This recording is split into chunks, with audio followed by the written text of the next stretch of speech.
Ladies and gentlemen, welcome to this week's Inspiring Leadership podcast. And I have Adam Koch. Adam and I have known each other for 10 years, and we're talking to each other. He's in Australia, I'm in Lincolnshire in England, and I know people are listening in about 123 countries around the world.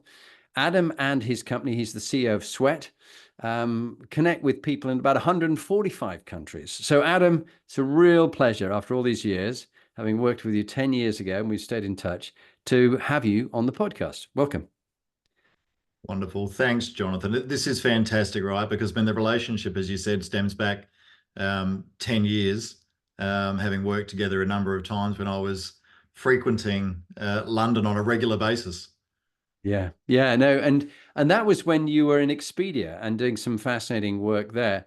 And you and I, I worked together with you as your coach, but you're also interested in the development of your team and just learning about the science and the art of leadership, which is, of course, what the Inspiring Leadership podcast is about. But let's, in your role as the CEO of Sweat, let's tell everybody who's listening what Sweat is about, because I find this resonates very strongly with the work my wife Lee and I do. But tell us. Yeah, well, look, it's an amazing business started roughly 10 years ago by at that point sort of two young entrepreneurs who I guess at that point in time understood that there was a gap in the market where there really wasn't a fitness provision dedicated to females, and identified that as an opportunity for a business which, in its early stages, was limited to things like boot camps and in-person training and IRL events and those types of things. And one thing led to another, and the creation of some static PDFs that sold globally at that time and sold really well. Sort of 100-page documents on workouts and programs and exercising and food and nutrition and all of those types of things. And that led from there, how to expand from a static provisional product into something that was more digital, given that, you go back sort of 10 years ago, there just wasn't the provision of, an online workout app at that point, specifically dedicated to women. And that's sort of where it began. And, it's been enormous. It's grown very quickly, off the back of the fact that there's, a community of women now, as you said, across 140 plus countries around the world. I'd argue that we have one of the most loyal and passionate and committed, dedicated female audiences that any business could hope for. And we're in the process of scaling the business continually and looking for more ways to deliver consumable content to empower women through fitness and impact every aspect of their lives. Well, it really resonates for me, and I just brought Lee on as we were just chatting for the two of you to meet for the first time, because your mission around empowering women through the medium of fitness and providing the content for it really resonates with her Inspiring Leadership Foundation, which is about empowering women and providing mentors and coaches for them to get out of abusive situations or trafficking or whatever it is and give them another chance in life. And fitness is a really key component of that. So there's a real resonance with what goes on. And I think we're going to get you and one of the two founders onto her Inspiring Women Leaders podcast, which is just starting up, and it's going to be a great conversation that you're both going to have there. But let's just stay with this topic of fitness just for a little bit longer. It was lovely this morning. Lee and I were training together in our garage, which sounds a bit basic, but we put a time and effort and money into turning it into a proper gym with a multi gym there and a all the Smith machine and the cables and this kind of stuff and running machine. But it doesn't really matter what people have. They can do training with almost practically nothing and a couple of dumbbells and, well, body weight exercises. What's your thoughts? Yeah, exactly. I think this is where the digital fitness world plays a really significant part, because and probably more so for females than men, to be completely honest. All of the survey and result and research insight that we've gathered, we know that a lot of women find the gym environment, somewhat intimidating at times, and just given the hours that people tend to frequent gyms as well, sometimes it can also be a time of the day or night where people may also feel unsafe, and particularly women. So, from our point of view, we have product inside our app and content, and the bulk of which can be done in the lounge room in front of the TV. You just need a small amount of space, and we deliberately create programs that don't require equipment, because there are so many things that you can do to be active nowadays, and a lot of our programs are geared towards being able to achieve exactly that outcome. And it's convenient, it's safe, and it's delivered by trainers that are qualified and credible in their field. Yeah. Well, I mean, fitness has it's clearly always been very important since we met 10 years ago. For you, you were very kind when I recognized how fit I've always seen you, and you've looked after working out and training. You gave credit to the genes from your parents, but also we did talk about the fact that any kind of improvement in your strength and your physique takes consistent time. And in the modern age, you were making a very good point that social media and the Instagram era of the Insta sort of famous people who do nothing but post what they're having for breakfast and what they're wearing, and being sponsored to have that rather inane conversation. Everybody thinks it can all happen instantly overnight, like the Kardashians. What's your own view on that? Well, I mean, there's a lot of positives with the world of social media for so many reasons, but unfortunately, as you allude to, the this notion of instant gratification is a very real concept, and you're seeing a generation come through now where everything is instant. And when we were growing up, Jonathan, you had to work on things for a prolonged period of time. You had to invest a lot of energy and a lot of effort and a lot of time, whether it was a relationship, going through the dating process, whether it was a promotion at work, a job, or whether it's health and fitness. They're all the same. There's no turnkey instant result that comes with any of those things. And unfortunately, what that means is that you do need to develop a level of sustainability and resilience to be able to cope with not getting a result day one or day two, or maybe day 22. And you just have to stay the course, knowing that the underlying benefits that you will gain over time are worth the ongoing investment into those things that I just mentioned. And I think that's one of the things that we do need to be really careful about with the way that businesses show up. It is appealing from particularly a brand and marketing point of view to position your organization, your brand or business in a way where results are going to happen overnight. But I can tell you that that's something that we don't promote as a business. We know that it takes hard work. We know you've got to stick at it, and we know it'll take time.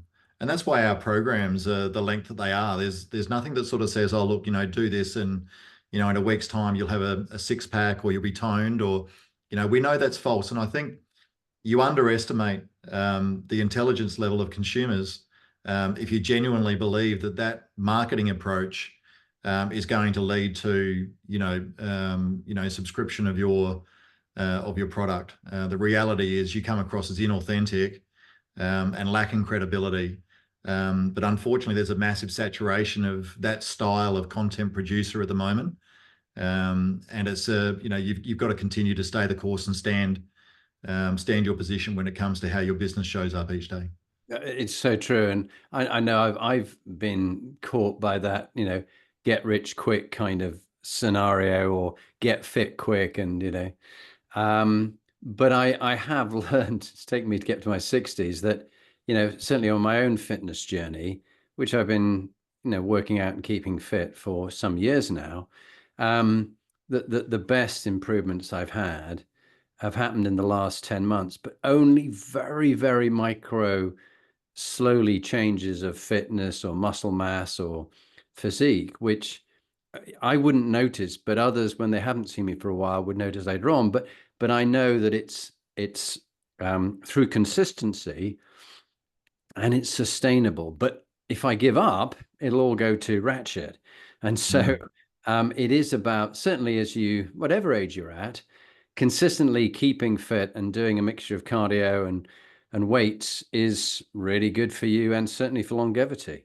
Because I think the longevity field is a fascinating one too. But your point back to the women, we had a young lad who used to train Lee and myself, and he set up a sort of women's only gym where there were little pods that women could be in that little pod on their own, train in there and then leave it, because they did find they were very intimidated by the big Mm. sweaty muscular men gazing at themselves in the mirror, let alone at the gawking at the girls. And it can be very off-putting. So sometimes women-only gyms are very popular. Or as you say, being able to do it on your own or with another girlfriend and train like that. But yeah, I think it's great to see. It's what they call the law of the harvest, isn't it? You can't hope to plant the night before your harvest. You've actually got to plant it all those months beforehand, water it, and keep it going. The other thing that I think is very interesting, you and I got back together again to talk about heart math and coherence and using the the devices that measure our inner coherence and our level of mental state as well as our calmness. Do you want to just talk a bit about how that triggered for you and how you found that useful? Well, the experience for me was a really positive one. I recall on each occasion that you and I would catch up, that we would go through the same process. And normally, just due to timings, you and I were normally catching up at the end of the day. And for a person that had just traveled, 26 or 27 hours on a plane from Australia across to London, sat through 2 or 3 days of executive offsite meetings and various strategy sessions, and then reach the end of the day and sit down and start talking through the topics you and I were talking through. One of the first things that we did, and I enjoyed immensely, was this notion of just sort of resetting where I was for the day. And a lot of that was just around becoming aware of the state that I was in, and in particular, the level of coherence that I had in preparation for the discussions. And what I learned throughout that process was that inevitably, the less coherent or the more chaotic state your mind is in, then it's natural to expect that the level of productivity or the quality of the conversation would in turn be of a lesser quality. And so we went through a process where at each catch up we would measure coherence. And I had some days where it would take me some time to really just get back to being calm, and very aware of my mental state in particular. And the day had been otherwise somewhat more stressful than others. And going through that cycle and that approach, it makes you very aware very quickly of the impact of just your mental state. And these are conversations you and I are having 10 years ago. And you can turn on any media channel nowadays, and the prevalence of mental fitness, mental well-being, is everywhere now. And the implications can be, the consequences can be significant. So the fact that we were having those discussions the way we were at the beginning of our catch-ups, was just such a positive experience for me. Yeah, and for me, Adam, I always enjoyed, because actually attaching ourselves to the heart math devices and seeing the level of incoherence in our brain, in our heart patterns, our heart rhythms. It's the beat to beat variation in your heart rhythms linked to heart rate variation and the stresses and the strains that you're going through and the mental activity that's going on. Um, to see that just through some steady breathing and focusing on positive recollections and a focus on that rather than all the things that are going wrong in your life, really got us to a place of great coherence, and therefore that was high performance. And I think it's that connection between it. And I don't know whether I mentioned when we last caught up, but I just recently come back from an 11-day silent Buddhist Vipassana meditation retreat. That's a bit of a mouthful, isn't it? But the the teachings of the Buddha 2,500 years ago. I'm not a Buddhist, but I think a lot of them are very sound for us. One is this idea of incoherence, not incoherence, impermanence rather. Incoherence is the heart math, but the impermanence, that things rise up and they pass away, and they rise up and they pass away. And you and I, now 15 minutes into our conversation, are different from the people we were 15 minutes ago, because cells have died and new cells have been born. And also, we've interacted with each other. You've told me things that I never knew before, and I've shared things with you. And so we have changed. And people sort of almost want life to remain the same. And unhappiness, in his opinion, was, and I think it's an astute one, through craving and aversion. You crave the good things, you want them to always be there and never change and never stop. And the things that you're afraid of or scared about, or you have to face into, or you need the courageous conversation, you are averse to dealing with them and facing them. And those two things lead to deep unhappiness in the world and in people. But I think the final thought that comes to mind, which is helpful for the coherence and how we are as leaders day to day, this is not some remote thing, it's actually a practical thing to take into your meeting, is that between a stimulus and response, you have a choice. And the way you think about it and the way you approach it, this idea of equanimity, rather than being really up or really down, the craving and the aversion, if you can have that equanimity, that things are whatever they are, I can control some things, I can't control others, that actually helps with your level of brain coherence and heart coherence, because the heart-brain connection is really what this is all about. Heart maths, heart brain, and that the brain, 89 billion neurons, the heart's got I think they say 40,000, and the gut, the gastrointestinal tract, with this vagal nerve that goes up to the brain, has got 100 million. And so they're like mini brains. They're communicating with it. So that's why the heart as a mini brain is really important that we check in at it. What's your thoughts just on that whole topic? Yeah, well, I think where I was able to draw a particular output in the way that we were looking at coherence is when you look at any leader, in fact, not even any leader, but any person who is involved in any particular discussion throughout the course of any day, and it doesn't have to be even business related, it can be in your personal life, is that you're making thousands of decisions every day. And the basis for which you're choosing to make those decisions is somewhat predicated by your mental state at the time at which you're making those decisions.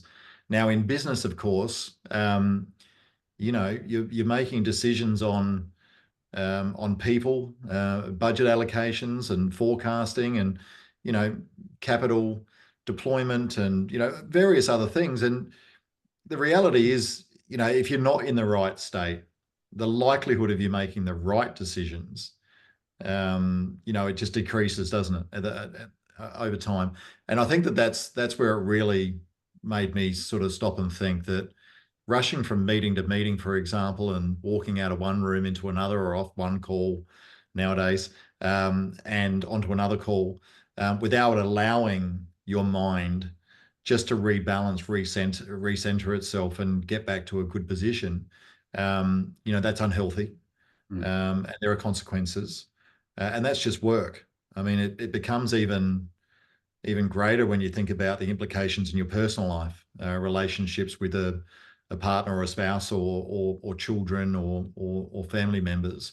And that's an area that I think all of us at various times almost deprioritize in some ways, because work comes first, and then whatever is left over, that's what you bring into the household, right? And if you're anything like the rest of us, it's a case of feeling almost mentally exhausted by the end of the day. How do you recharge, refuel? Because there's another group of people that rely heavily on you being present and coherent.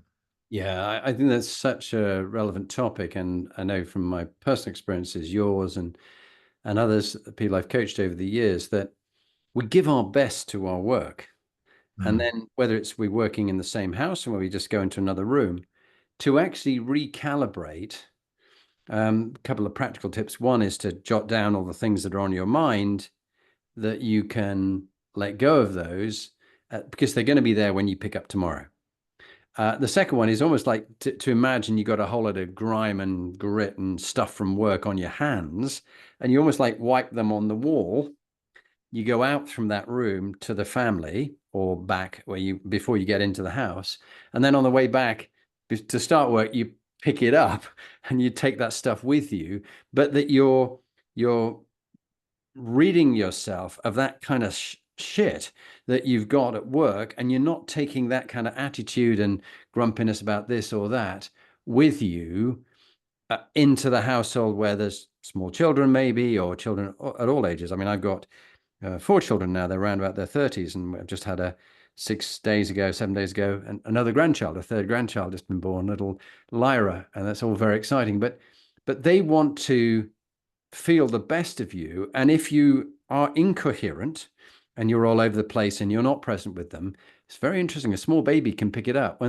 When Mark, my daughter's husband, he's as calm as Bryony is. And as soon as Lyra is given to him to burp and put on his chest, she just calms down instantly because he's like super cool, super calm. But if he's all agitated and stomping and complaining about this and that, the baby will start crying because they're empaths, babies. They have to. You have a group of babies in a nursery. If one starts crying, they'll all kick off because they all think that something's wrong. And a bit like dogs, these two dogs I got in here, they're empaths. If one kicks off, the other one will go. I think you've really combined these two areas, which is obviously part of what Sweat Your Business does, which I think is so important around the world. It's a mixture of the physical and the mental, and how you bring your best as a leader.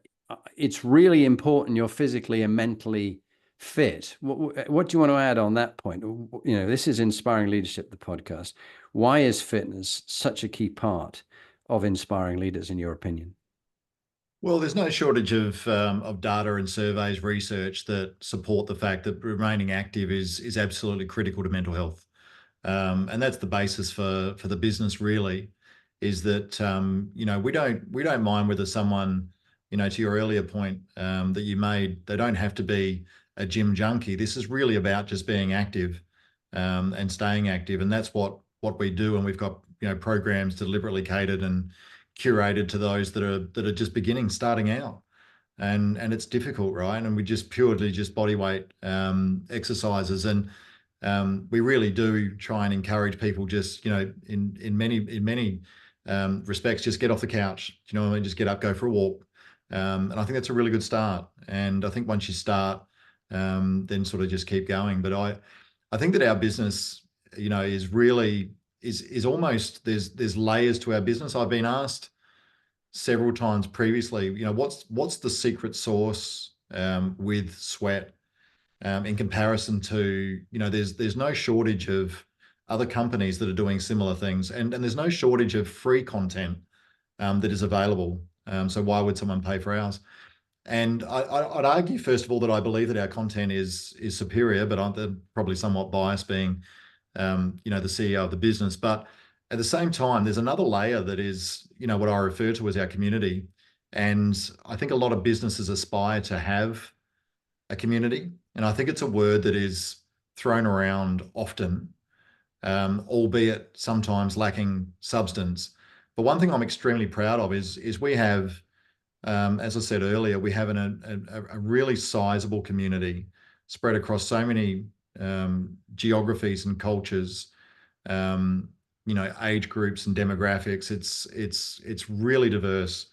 And the one thing that I see with our community is this unbelievably supportive approach to be there for each other. And it's something that I don't see in so many other digital connected environments, some of the social media platforms. In fact, if anything, are the opposite.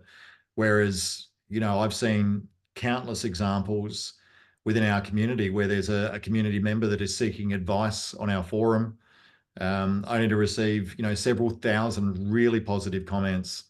And I think that's the secret sauce. Mm. I think our content is not necessarily our USP, because it's not that unique. albeit it is, I think, like I said, it's at an amazing standard, delivered by incredible trainers. However, the fact that you can join, an app like ours and connect yourself with women all over the world. And, one woman might be asking, about a particular experience that she's having gone through, for example, having just given birth. I'm looking to get back into exercise. Any recommendations? And to receive like hundreds of comments or thousands of comments, hey, I went through this, hey, I did this, hey, try that.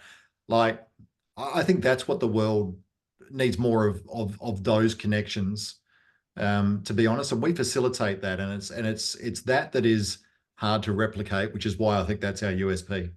I think it's a really good point that community is so crucial. And also, when you were talking about it, I got the lovely impression of a safe space, psychologically safe space, particularly with all the trolls and the nastiness that you get. We've seen this in the UK, with the sort of far right activists being stirred up by people who make a lot of money from stirring things up from Elon Musk onwards. And it's really toxic and unpleasant. But you can, of course, moderate and make sure that no one does start to get like that. Um, I love that kind of idea that you have this supportive approach, and there is the advice for people. It's really good.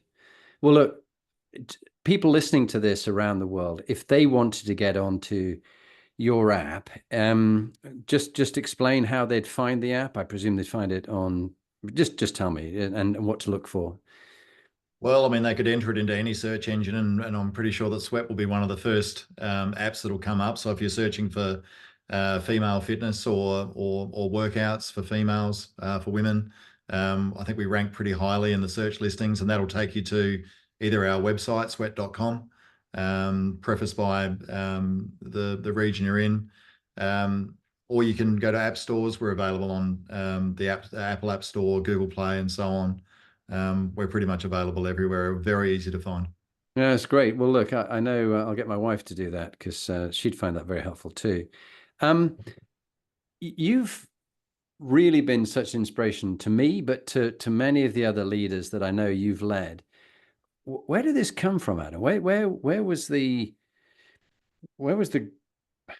groundwork laid for the man you are today, and all the experiences, tough and, as we'll hear later, and good experiences you've had that shaped you into what others describe as an inspiring leader? I'm listening to Rich Diviney, who's a Navy SEAL, who's going to be coming on as a guest shortly. He works with Simon Sinek. The two of them work together.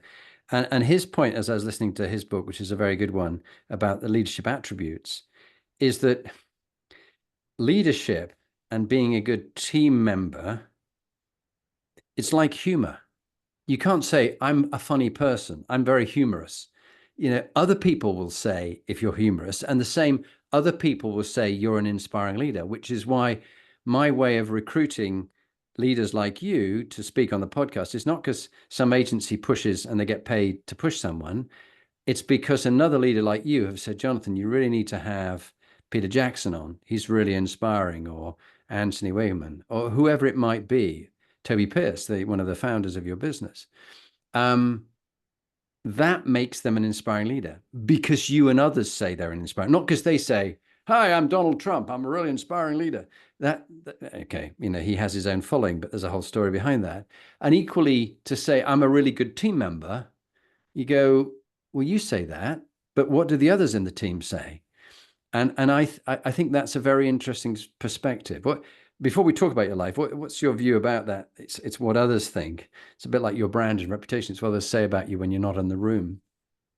Yeah, I mean, I may have a slightly more controversial view on this one, which could be an interesting topic of conversation. But my view on this is that you will be perceived by people differently just because people are different. And I say that, and I mean the following: everybody has their own experiences in life, and you can't begin to understand how someone has formed a particular view because you've not walked in their shoes for their life, obviously. So their view on you is going to be very different. and it's going to come from a place that is very unique. So therefore, on that basis, you're going to be perceived differently by different people. That's the reality.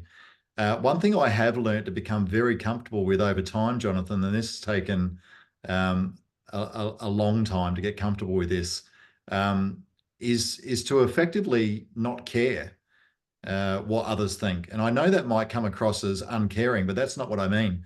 I'll add one extra word to that sentence that has absolutely resonated for me in the last few years of my career. Is it's not that I don't care. I don't care enough to lead it to an outcome that could be detrimental or negative anymore. Whereas I think in my younger years, I did care too much. And I think great leaders love working with people. I think that's what makes great leaders, to be honest, is you just enjoy facilitating or providing, creating a platform through which people can just be the best that they can possibly be. And that's the motivation for me from a leadership point of view. But if along the journey you become consumed by this requirement to be liked by others, or to be reassured by others, or to be of value or valued by others, I think if that is your motivation, that's a huge risk. And that would be my advice to anyone: is be very careful, if that's what you're seeking, to fill up your cup by the comments or opinions or views or perspectives of others. If they have a positive comment, excellent, that's nice. But if they have a negative comment, excellent, Yeah. that's nice. The same. And I do see many a leader, and particularly younger managers when they're starting out, that seek the positivity or the reassurance from those around them. And what that leads to, I think, is a diversion or a distraction away from your core values of who you truly are.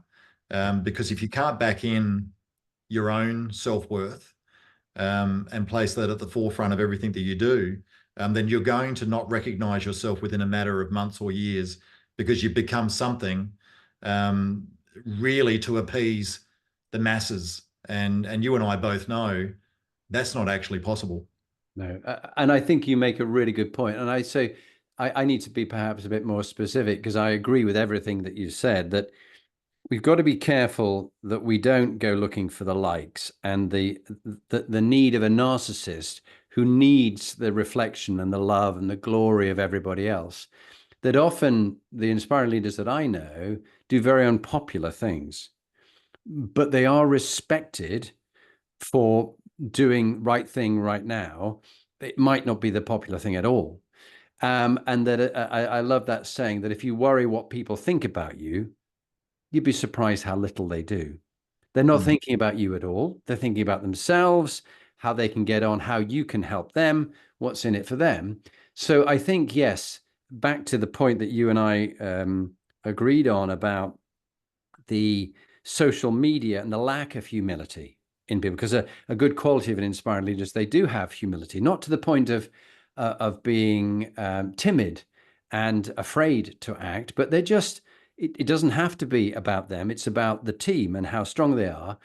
But I think the point about leaders are what other people think are good leaders. It's this view of the selflessness and the resilience and the grit of a leader, that you admire that in someone and you respect it in them, rather than, oh, I like him, he's nice to me and he gives me days off.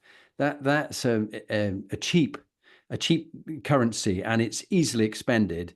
And then they all get bitter with you because you've got to do something difficult, and they go, but you let me off last time, why do I have to do this? Well, look, face up, we've got to do some tough stuff, and I'm going to give you some tough messages. Or, I'm afraid there is no future for you here, and what we're looking for, but let me help you find a future somewhere else, but it's not going to be here. Let me help you find your happiness elsewhere, because it's not worked out. So I think your point is really good, to not worry what others think, because you're being driven by your true north of doing the right thing. It's back to integrity and principles, which is so lacking in many politicians, because they're after the quick win, the popularity, the short-term gain, but the country loses. Does that sort of balance out perhaps some of the thoughts I made earlier? No, you're spot on. And I think that, you referenced a whole raft of core values there. You're referencing terminology like respect, or being respected or treating others with respect. You're referencing things like integrity. Now, if you've got those as your inner core values, and you can get to the end of each day and you can tick those boxes yourself. Now, if along the way, others have a different view, well, like I said, they're entitled to their view. And you just said that some of the best leaders will make unpopular decisions, but they've made them because they've remained true to their core values. That's what true self-worth and self value is really all about. And I think that that's something that is becoming.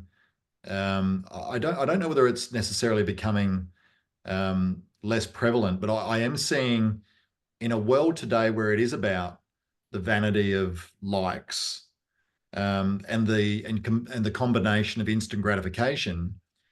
People have worked out pretty quickly that the quickest path towards achieving both of those things is to say the populist, or the popular view that's going to gain the greatest amount of thumbs up.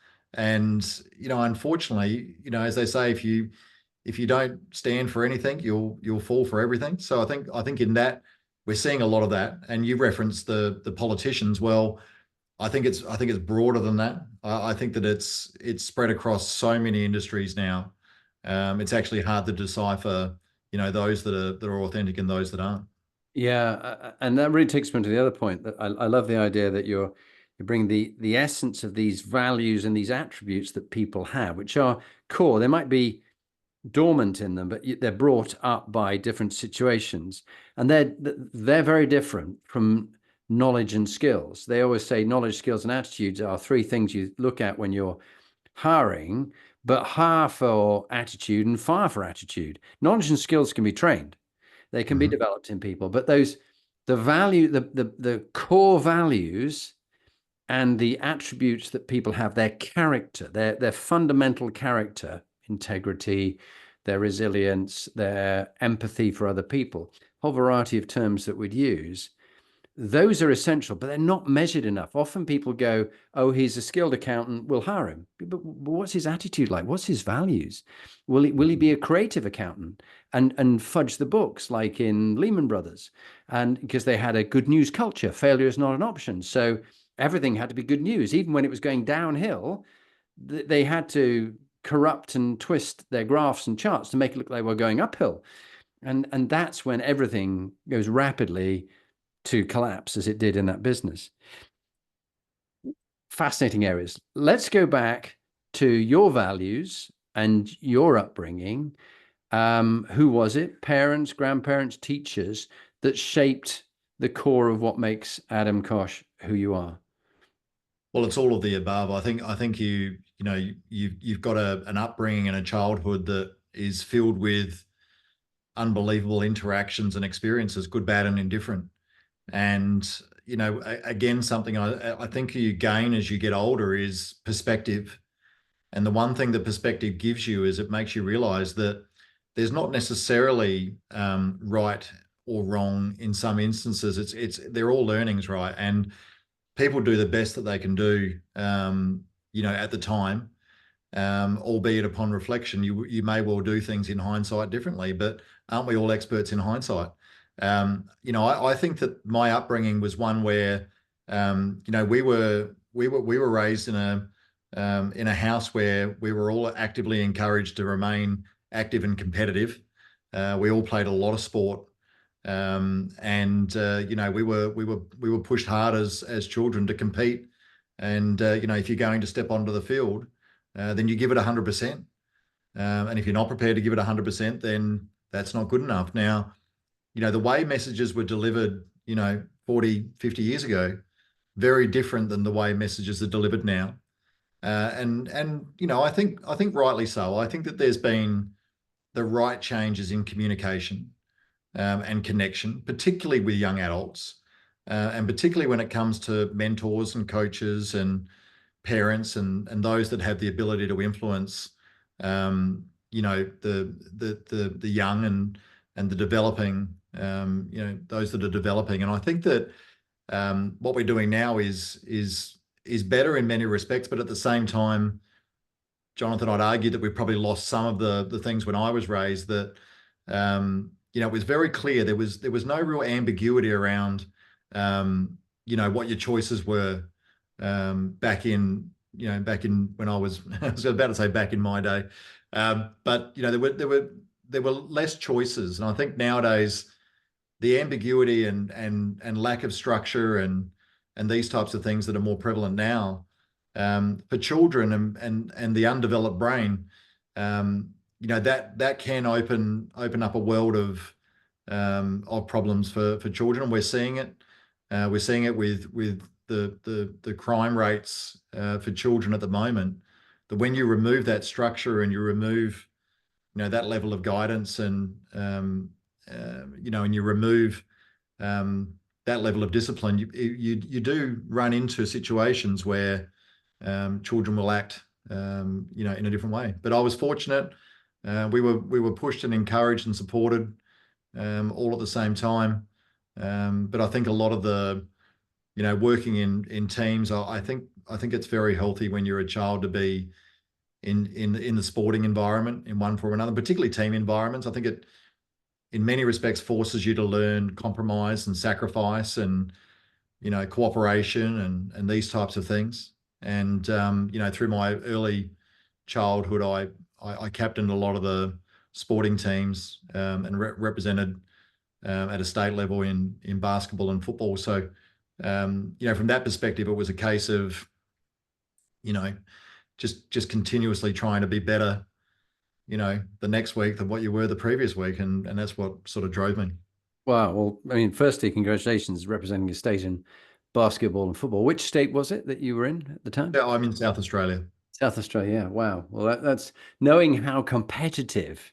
I think there's few countries that have such a focus on sports and competition. And whenever I loved every visit I've ever done to Australia, but I just was in awe of just how much of a focus there is on sport, and the climate helps as well. But no, it's more an attitude, a resilience, a grit, a love of sport. Now, in your career, all sorts of things have happened to you, but people won't know, and it's probably a hard one for you to share. But sometimes the darkest moments of our life teach us a lot as a leader, and how someone goes through setbacks and challenges. And you've had a huge one with a huge autoimmune issue. Do you want to just tell people what happened and how you've handled it? Yeah, well, it was, I think it was probably 2014, 15, I became aware that I had a condition where my immune system was mistakenly attacking some proteins that existed in my eyes. And, as a result of that, it led to the eyes becoming inflamed, and the pressure in the eye, which is called the intraocular pressure, the IOC, raised to such an extent that when your pressure in your eye goes up, it damages your optic nerve. And this was something that, when you're traveling through life and you're taking everything on at 100 miles an hour, as we all do, and you think that you're sort of somewhat bulletproof, to face the reality of a condition that could ultimately leave you either blind or significantly vision impaired. That's a difficult mental barrier to cope with, at the same time as attempting to continue life as life, because you've got to, you can't sit in the corner and rock backwards and forwards and say, well, I'm checking out. You've got to face into it, and work through it, because that's, again, I spoke to before about my upbringing. Not giving 100% was not an option. You're on the field, you're competing, and I'm on the field, so I'm not about to back away from this challenge. This is one that I have to face into. I don't have a choice. and you realize that very quickly. And this is one of the things that you also realize when you go through these things, is that a lot of people have some type of challenge in life.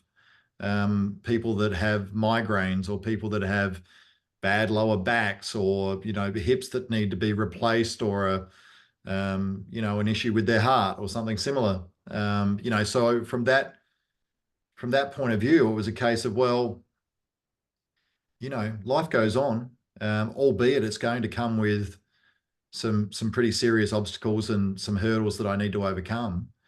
And that's what I'm doing. I'm working my way through it. I'm not the first, and I won't be the last, but I don't intend for it to slow me down. That's not in my nature. I'll find a way through, or around, or over this particular affliction, and work through it.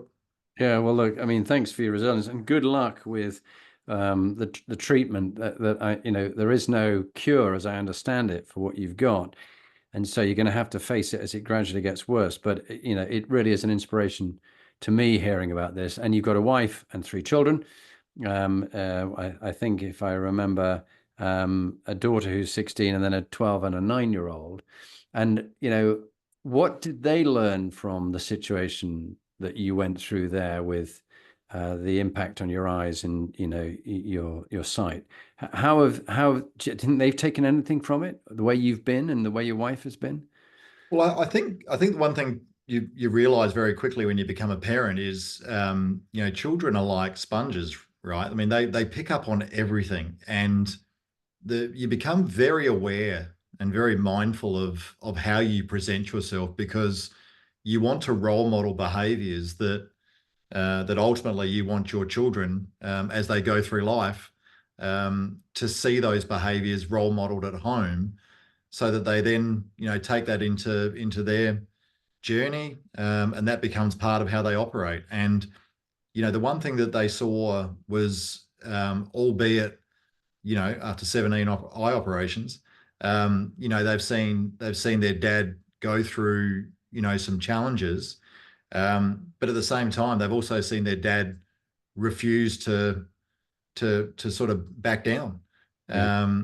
That's what they see, and I think in many ways they're actually quite dismissive of this whole thing, because that's what's been presented to them, is this is not going to stop me and what I do, and life goes on. So Yeah. let's not dwell on playing the victim card. This is about, what do we do tomorrow to get through what's happening today, and Wow. I think that's the lesson that they've seen.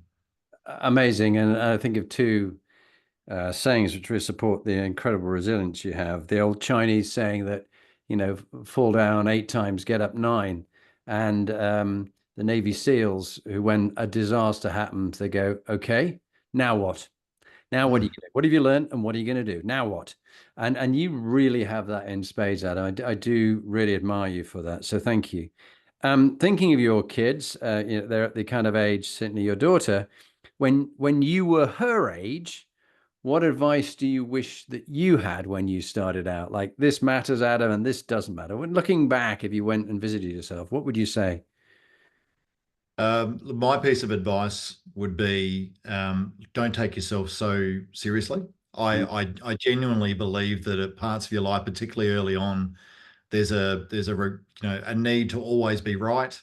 There's a need to always win. Definitely, that was the way I was raised, and quite often, it was the role of your ego, and the role that your ego played in, that was really worked against you so much. So I just think, just relax a little bit, take your foot off the pedal. There's nothing wrong with being content. That doesn't mean that you're any less driven or any less motivated to achieve things. That's not what it's about. But yeah, just don't take yourself quite so seriously. That's great advice. And it links with Jeff Nischwitz, a friend of mine from America, who we co-coach each other. He's one of the top coaches I know around the world. But Jeff has 10 words, three phrases, which really help leaders to be humble and not get too caught up in their own narcissism and ego, and that it makes an environment safe for their people. Are you ready for his 10 words, three phrases? Phrase one: I was wrong. Phrase two, I don't know. Phrase three, I need some help. And those leaders who can say those words, those CEOs who can say those words, create an environment where it's okay to be vulnerable, not to be complete victims or anything like that, but just appropriately at the right time to say those kind of things, creates an environment where you can be human and you don't have to face the usual phobias of always being right, always knowing everything, and doing it all on your own, because it is a team game. Let's go on to executive teams, the favorite book, and then we'll do the top tip. So you've led a number of different teams. Just tell us where you've led teams, if you would, because obviously, we go back a while to the work that you did in TravelX, but where else have you worked? Just give a bit of an idea, and then tell us about how you've turned around a toxic team. Yeah, sure.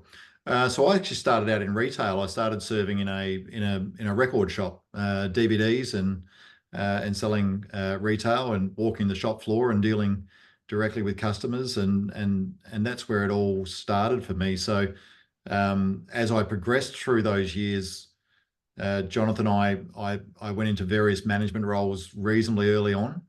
I think just as I said earlier, just a passion for working with people and developing people and providing an environment where they could succeed led me into area manager roles, state manager roles, national roles, general manager roles, and then regional roles across Asia Pacific, and then to a global role with TravelX, where I was running 28 countries, 9,500 employees, and managing 109 different airports around the world for an extended period of time. And you learn, particularly in roles like that,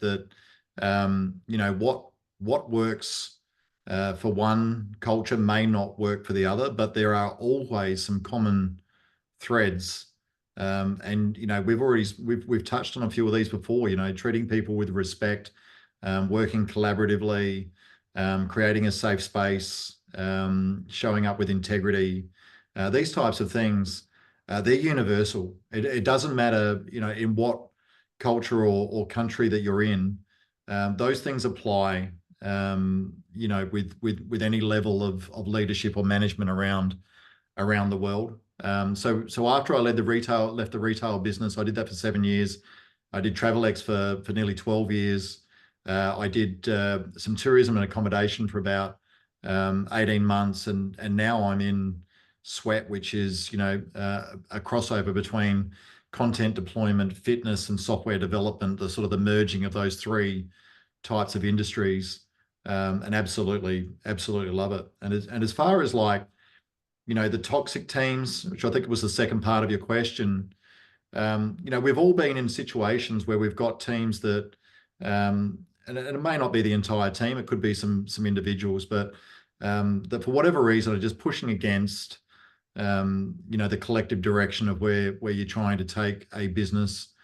And I think the first thing to do is to establish as a team and or a business your sort of behavioral expectations, like how are we going to show up for each other. And I don't think a lot of teams take the time out to just say, look, what's our DNA? What do we stand for, and how do we want to be viewed as far as how we work with each other, but also how we are seen by the rest of the organization. And you really should establish some very core fundamentals that are somewhat not negotiable, and really agree, and reach a sense of alignment between those members of the team to say, look, if any of us step outside of these behaviors, we're going to call each other out, right? This is an environment where we're not going to take it personally, but if for whatever reason someone steps outside this behavior, and we are protective enough of what we're wanting to create and what we're wanting to produce, then we're going to call each other out. And I think that's sort of the first step in that process. And I think the second step is then compare that against the behaviors that you're actually seeing, to understand what the gap is between where you want to go aspirationally, but what you're actually seeing. And then that should result in some difficult conversations. And I mean difficult because they should be direct, and they should be one-on-one, not in public, but one-on-one, very open, honest, and just say, hey, you know, this is where we want to go, but this is what we're seeing. And you need to understand as early as you can in that journey as whether the person has um, a willingness. And you mentioned the word attitude before. You know, are they willing to sort of engage and buy in and support to where collectively the business is aligned directionally? And if there's an unwillingness, you really do need to then sort of, you know, you said earlier, it's like, well, that's a different conversation, right? This may not be the right place for you. It doesn't mean that there's not a right place for you. It just means that for what we want to stand for, what you're doing and how you're behaving and how you're showing up doesn't represent and reflect the values or the DNA or the culture of what we're trying to create. So, you know, we wish you all the best, and you will absolutely find your own tribe, but this one's not right for you. And I think that's what a lot of leaders sometimes avoid, is knowing that could lead to a difficult conversation. And people inherently like to avoid conflict, and I'm probably on the opposite end of that spectrum. And I don't mean that I invite conflict, but it definitely doesn't concern me. And I think if it concerns you and you're not prepared to have difficult conversations, then you might want to rethink being in any type of management and or leadership position, because that's what life's about. Yeah, so well put. Lovely. I really like that tip. Before we go into the 2 minute closing top tip, a couple of books that you'd recommend on leadership to people listening and why you'd choose them. Yeah, I came across a book, and I downloaded it as an audio book because I like to listen to my books while I'm either walking or running. And I think now I'm up to my seventh time that I've listened to this particular book. And its title, unfortunately, is not the best as far as advertising what it's about, but it's called Never Get Angry Again. And it's by David Lieberman. And it teaches you how to understand the value of having perspective, and how that applies to so many of your decisions that you make. And you were saying before, you know, the notion of a catalyst or an event that occurs, and then the time taken between the event occurring and your reaction or response. And I think perspective plays a large role in that. And there's, you know, there's an enormous amount of content in this book on that topic. And secondly, it also goes through the role of your ego, and the damage that having an ego can do. And it was something, to be honest, until I'd read that book, I really didn't understand this mythical notion of this character that you create, which is a portrayal of yourself that is actually nothing like yourself, because you create an image of yourself that sounds different, looks different, talks differently, you know, and just overall it's somewhat of a fictitious image. You become very protective of that image. Anytime someone, you know, potentially attacks the image of yourself that you've created, then you defend, and that's, you know, that's not that, you know, generally leads to a really bad outcome. So that, yeah, it's called Never Get Angry Again. It's a fantastic book. If you get a chance to read it, it's well worth read. I can think I'm doing an offsite soon, and I can think of a CEO who would really benefit from that, and I will listen to it myself because I haven't come across it before. And the fact you've listened to it 7 times is a sign. I find there's a few good books where I can listen to them again and again. And this would be very helpful, particularly around perspective and ego. Thank you for that one, Adam. And what would the second book be? I'm actually, it's an Australian author, and so people in Australia will know this guy. His name is Hugh Van Cuylenberg, and he created something Yes. that he refers to as the Resilience Project. Yes. And it's just an amazing story, and he tells it so well. And again, I'd actually encourage you to get the audio book because he narrates it. Yes. And I think it's something very genuine and authentic, again, about someone that is narrating their own journey. You know, this is a school teacher that headed across to India to work in some schools on the border of India and I think Pakistan, I think just up around Kashmir, and just um, the the enormous amount of gratitude from communities and people and children that really didn't have anything material in their life at all. And he developed this sort of gem sort of philosophy, which I think is just incredible. And so he's now no longer teaching anymore. He's now doing the Resilience Project, and I think he's now up to his second book. He's got podcasts, and it's just an amazing book if you get a chance. I have listened to it twice, and I found Hugh van Cuylenburg so inspirational. I still am looking to find a way of getting him on the podcast because I think he's got such a powerful message. Hey, look, thank you for that, Adam. Right. Would you now finally introduce yourself, say who you are, what you are doing now, a little thumbnail of what you've done before and some of the other, jobs, and then your top practical leadership tips. So over to you, Adam. Sure. Thank you, Jonathan.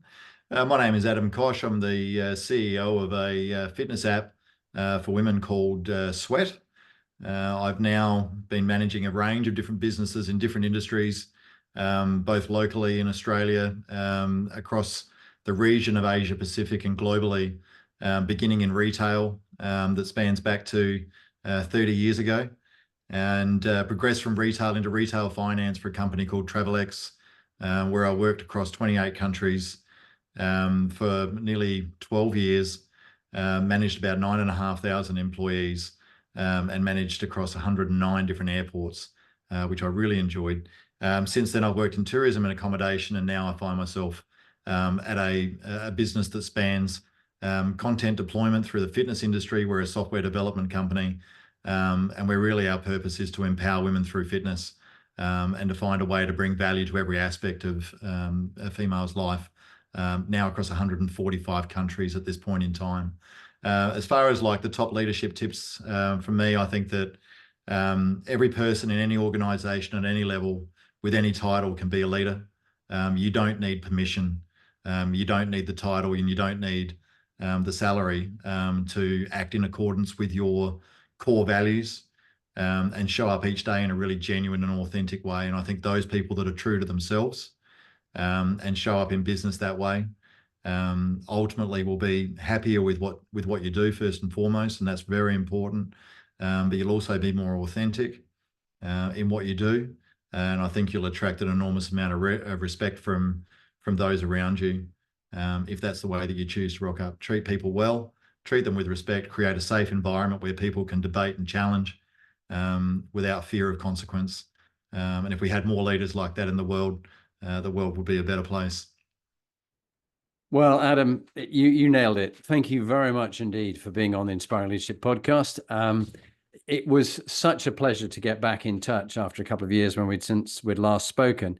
And you really are a role model to so many people that have worked for you, with you, and I think people that meet you in the future. So thank you for your contribution and all you do.